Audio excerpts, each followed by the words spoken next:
رمضان المبارک کے مہینے میں کرنے کے 4 کام جن کو خصوصیت سے ذکر فرمایا گیا ہے، ان میں سے پہلا کام روزہ رکھنا ہے۔ یا ایھا الذین آمنوا کتب علیکم الصیام، اہل ایمان پر روزہ رکھنا فرض کیا گیا ہے، تو روزے میں تو کوئی بھی دوسرا آپشن ہے ہی نہیں، روزہ تو ہر حال میں رکھنا ہی رکھنا ہے۔ اور دوسری چیز جس کا اللہ رب العزت نے خصوصیت سے ذکر فرمایا ہے وہ کیا ہے؟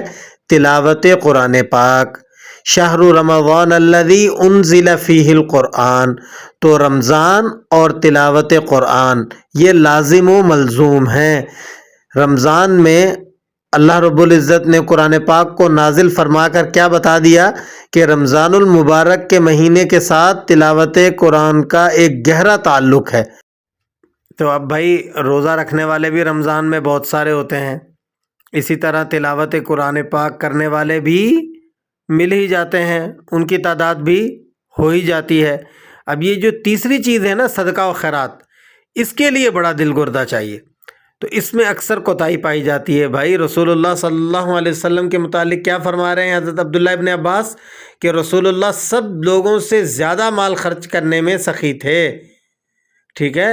تو اس سے کیا پتہ چلا کہ خالی پیلی عبادت کرنے والا، خالی پیلی روزے رکھنے والا، تلاوتیں کرنے والا اللہ کو پسند نہیں ہے، کہ جو مال خرچ کرنے میں سخی نہ ہو، تو بخیل عبادت گزار اللہ کو پسند نہیں ہے۔ اور سب وقتوں سے زیادہ آپ صلی اللہ علیہ وسلم کی سخاوت رمضان کے مہینے میں ہوتی۔ اسی طرح ایک اور حدیث میں کیا فرمایا کہ بہترین صدقہ کون سا ہے؟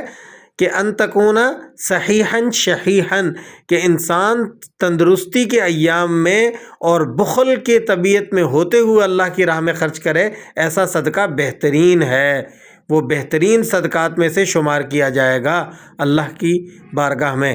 اور چوتھی چیز جو کثرت کے ساتھ رمضان المبارک کے مہینے میں کرنے کی ہے بھائی، وہ ہے استغفار۔ تو کلمہ طیبہ اور استغفار یہ بھی رمضان المبارک میں کرنے کے کاموں میں سے ایک کام ہے۔ آپ کلمہ طیبہ کی تسبیح کم از کم رمضان کے مہینے میں 1000 مرتبہ پڑھ لیں، اور اس کے ساتھ ساتھ استغفار صبح و شام 1000 مرتبہ پڑھیں۔ انشاءاللہ العزیز رمضان کے مہینے میں ان تسبیحات کی برکت سے جو آپ کے روزوں میں نکھار آئے گا اور جو آپ کے ایمان میں تازگی آئے گی، آپ کو باقاعدہ آپ محسوس ہوگی، ٹھیک ہے؟